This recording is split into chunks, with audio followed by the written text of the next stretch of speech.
Are you worried these drip bits of information that maybe the revenue streams aren't able to be booked tomorrow? It has to be weighted out a little bit more in terms of the returns on AI investment?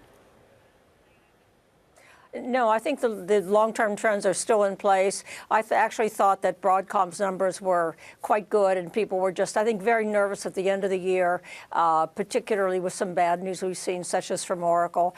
And I think it's really more just end-of-year jitters rather than anything fundamental. I think when you look out into 2026, you still have to like the tech sector, especially the semi, the memory, those companies. I think you still have to stick with them, that they're going to continue to be high growers.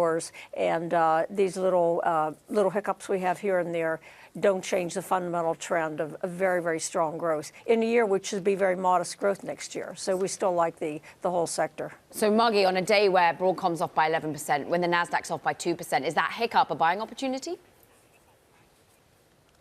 Well, I think it is actually, because if you look at the leading stocks that have stuck to their plan, that have great growth, great profit margins, great innovation, and they're down 10, 15, even 20% from their peaks of a few months ago. So I think that looks like a pretty attractive time to add to these names, because there's end-of-year uncertainty. A lot of short-term traders want to preserve their gains, cash out, and I think that's what you're seeing is this pressure on the sector rather than the change in the fundamentals. The cash flow, the big companies is so large, this isn't going to be derailed anytime soon. So I think next year looks pretty good sailing too.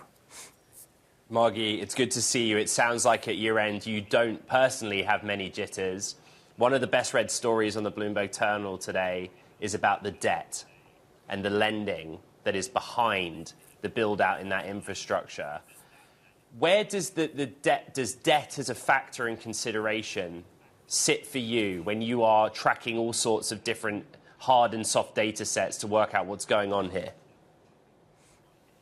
Well, I look at the debt as really a company's choice of how they want to allocate capital. Do they want to borrow? Do they want to increase the dividend? Do they want to do share buybacks? And particularly the large, successful companies really have no need to borrow. Even paying for the CapEx, they still have plenty of excess cash flow that they have to decide how to utilize. Whereas I think Oracle has really taken on a lot of debt compared to their cash flow. But the rest, I think, all look pretty good. It's a volatile sector, and that's why the returns are higher, because you have to be prepared for these little downdrafts in order to get the upside. Margie, Brody's report on Oracle was very specific, that Oracle's delaying those projects by a year because of labor and material shortages. Elsewhere in the US economy, we have all the chips we need, clearly. Are we good at the other stuff, and is the other stuff where it needs to be to support this build-out? Yes, I think it is. I think when you have this explosion in demand of these very complex centers, I think you should expect there will be short-term problems of supply and so forth. But really, it's a good problem to have rather than lack of demand or pricing pressure. And we're really seeing very strong pricing for the semis that are going into the data centers. So we think it's just nothing to worry about, and the fundamentals are still very strong. Briefly, though, there's reports today from other outlets saying that Dell's going to have to jack up its prices because of pricing strength in memory.